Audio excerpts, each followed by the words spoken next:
Just as I'm starting the video, I'm realizing it's 80-some degrees up here and I forgot to bring a water up with me.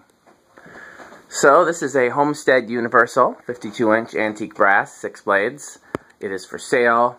It is a part of the new fire sale. As a result of today's 2 additions to the fire sale, I am going to introduce a tiered fire sale system. Anything I have that's for sale that is not packed away in banana boxes at my parents' house will be a part of the 2-tiered fire system. Fire system, fire sale system.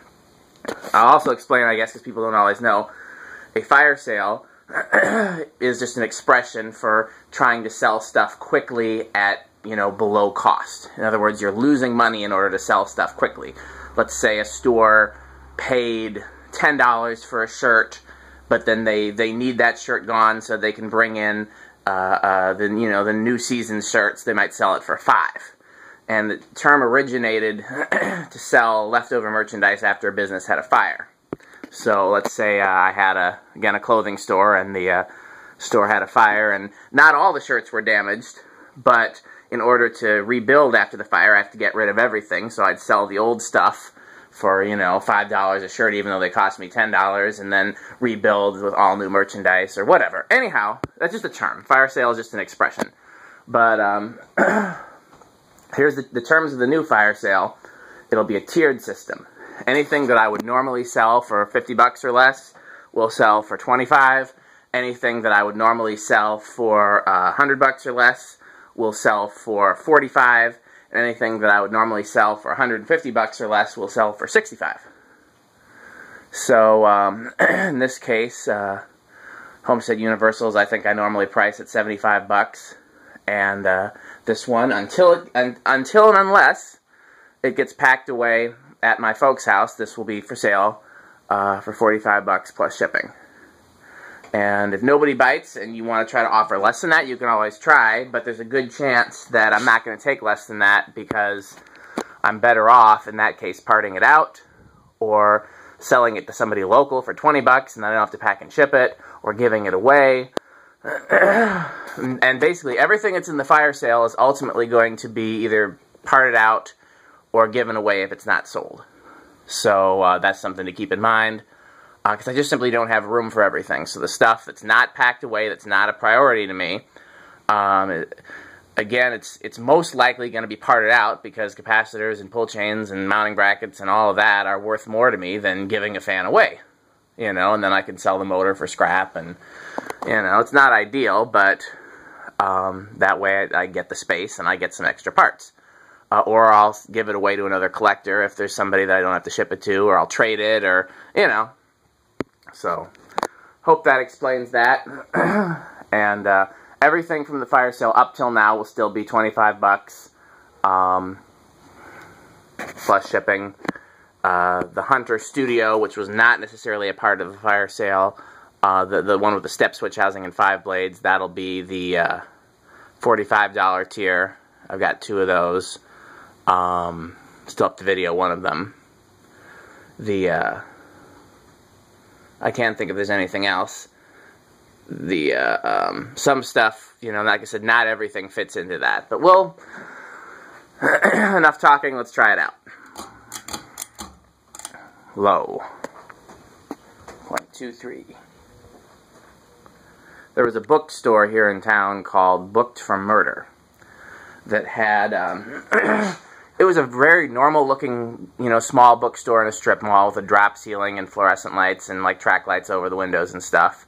But uncharacteristically, it had 4 fans in each of the 4 corners on very long down rods. So the fans hung down to, quite low.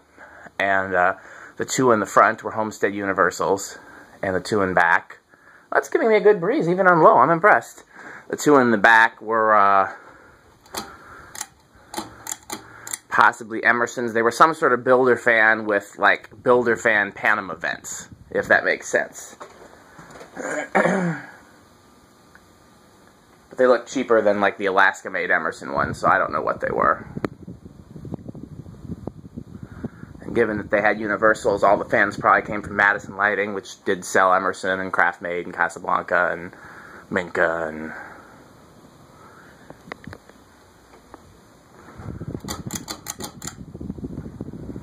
This fan does not have the mounting bracket, does have the canopy, and I would send it with that down rod.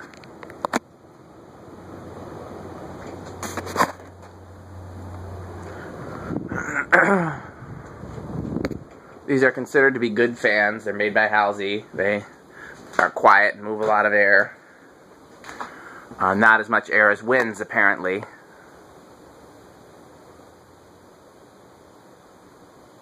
It's a good breeze back here. It's not as much as a stack motor fan. Probably about as much as a spinner motor Hunter, maybe negligibly more. That's kind of my two standards. I've got basically three standards for gauging a 52-inch fan from a distance. Spinner motor Hunter, K55 fan or original, gold line. Those are the three.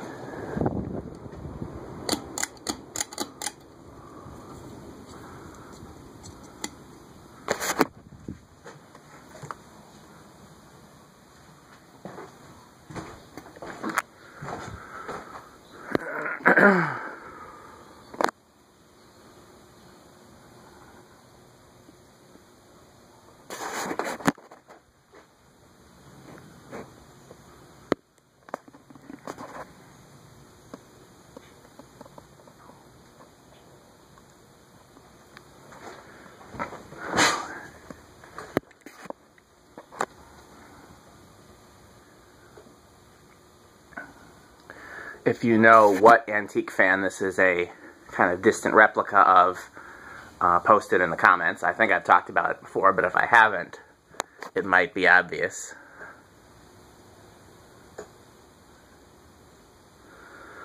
That reminds me, nobody has done my Casablanca challenge yet. I'm a little bit annoyed at that. I will send somebody, if somebody wins the Casablanca challenge and does it, clearly puts in the work, like doesn't Google it or ask around or doesn't already know or anything like that, I will send you a Casablanca.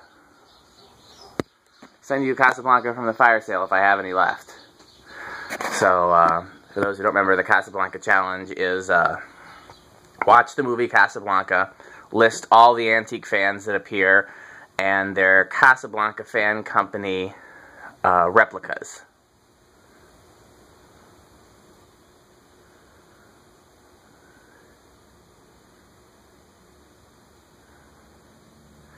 I haven't seen the movie for a couple years, but if memory serves, there's easily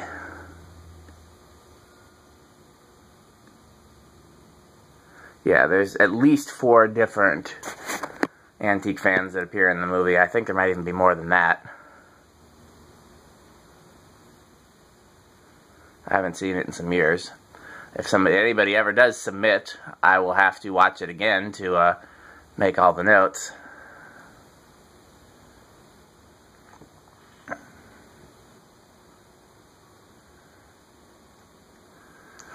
Okay, I can see we'll be here a while with spin down.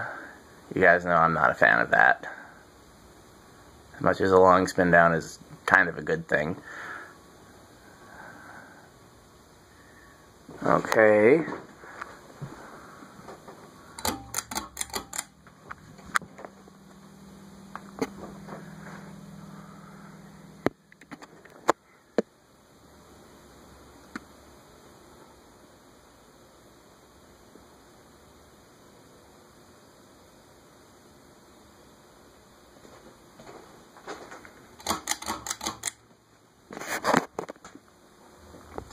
Absolutely silent.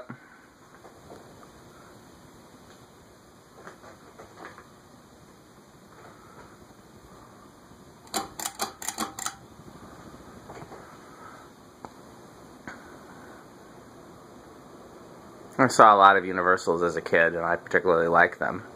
But I like Comfort Flows even more and Whisper fans.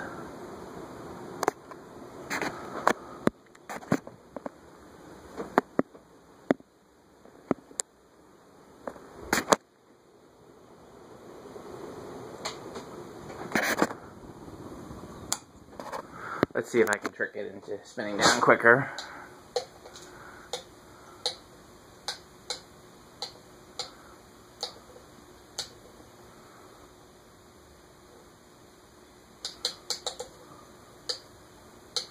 Yeah.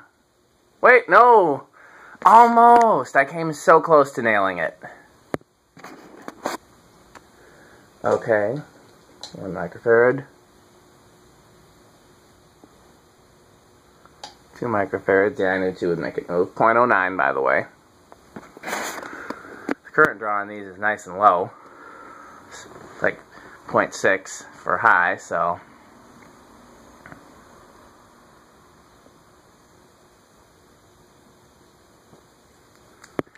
If you haven't figured it out by watching my videos already, the lower the current draw of the motor on high, the lower of a capacitor value you need to get a slow low speed.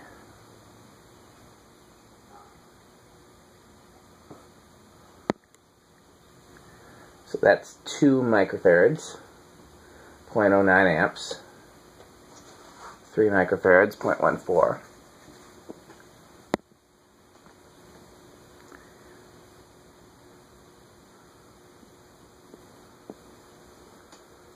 4 microfarads, 0.18.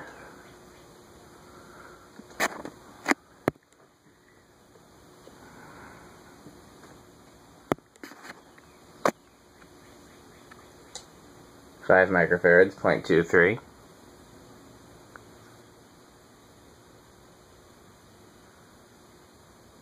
If it was on a Homestead wall control, this would be the low speed.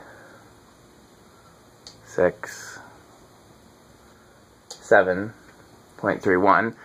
For those who haven't noticed, I typically only stop and give the amperage at capacitor values that typically consist in commonly used wall controls. And then after that, after I exceed 15, which is the highest you get in most wall controls, I do every 5.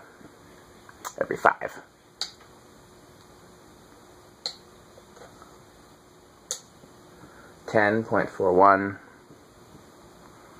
It's right around the factory medium, I think.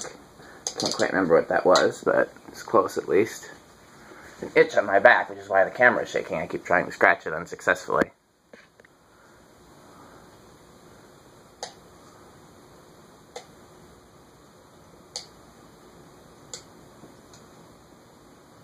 Fifteen is 0.49.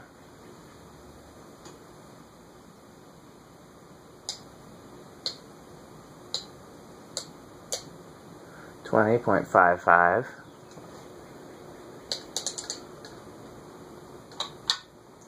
25.58. 30.6. 40.61. High 0.63.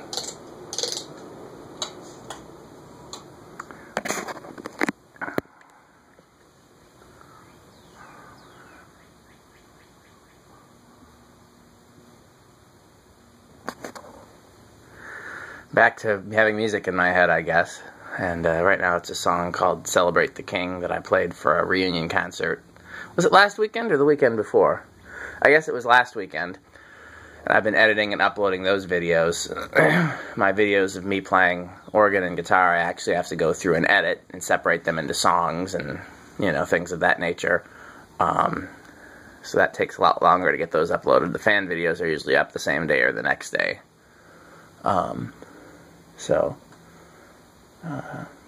I have, I think, 3 or 4 from that set uploaded but not processed yet. You know, processed includes YouTube literally processing the video and then me adding the tags and the title and the description and all that.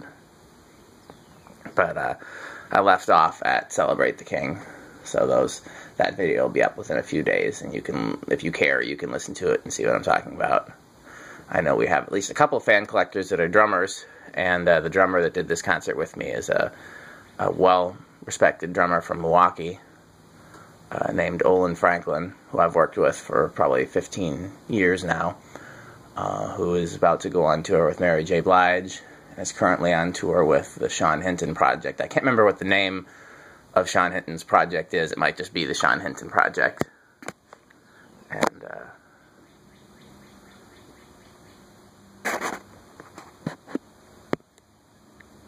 just a really well-respected drummer in the Midwest. So, and he did a great job on the reunion concert. Is this thing still going? Good God. I've ran on about music for long enough.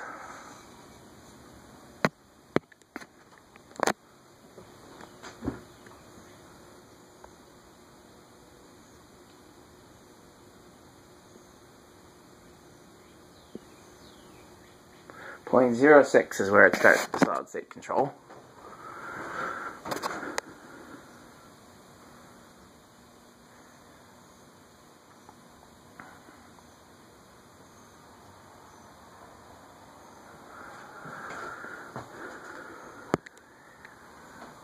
I had a polished brass one of these in my bedroom back when I used to live in a really big one-bedroom apartment that had Casablanca Zephyr in the living room, and then later Terra Lasco in the kitchen. Started out with the Newtone Hacienda in the hallway, and then got a Vasco Vanity Fair. Eighth of a turn, .16. Yeah, I had a polished brass one with a schoolhouse globe in the bedroom for a while. First it was a Vasco Charleston, then it was that. No, then it was a Newtone Veranda in polished brass. Then it was this. I know my last bedroom fan there, I think I had a KDK there briefly, one of the Royal Airs, and there might have been something else in the meantime, but my longest bedroom fan there was the Sonnet Air, which was a really good bedroom fan. I liked it. Oh wow, we found a little bit of a wobble there. No, it's going away. Eighth of a turn, .3. So it does not pass the fluorescent light bulb test. Light bulb test? Fluorescent light test. Technically it's a ballast issue. It's .31. Eighth of a turn, .43. Eighth of a turn, .56. High. And that's it. Gonna unplug it so that I don't remember. So that I don't forget to unplug it before disconnecting the wires. I've done that a couple times and never gotten shocked, but don't want there to be a first time. So I try to always remember to unplug the fan before I disconnect the wires from it. Safety first.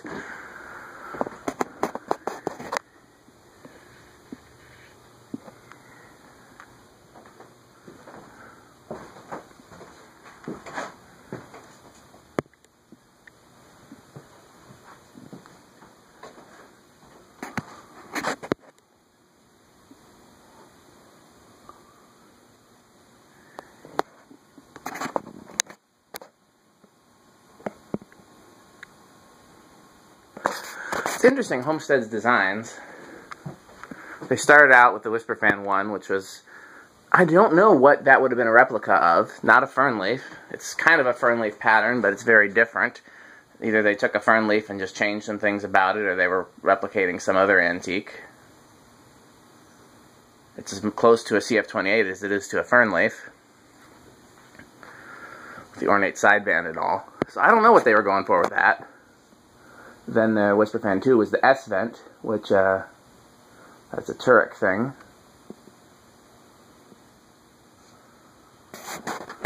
And then the Whisper Fan 3, which is the same replica as this, and they stuck with that style all the way to the end. They didn't keep the S-vent or the,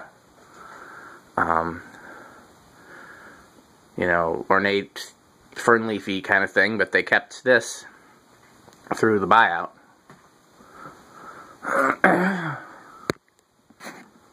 I mean, this is a, frankly, I wish other companies, well, other companies did sell this design, but it would be a good design that could still sell today, because it's not too fancy. Wonder where they got the design for the blade brackets, though.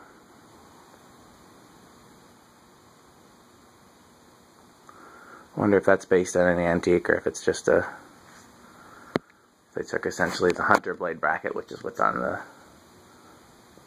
Zephyr and Victorian and or other early Casablancas, and just change the shape of it in order to make the blade narrower. All these things we wonder. Okay, thanks for watching.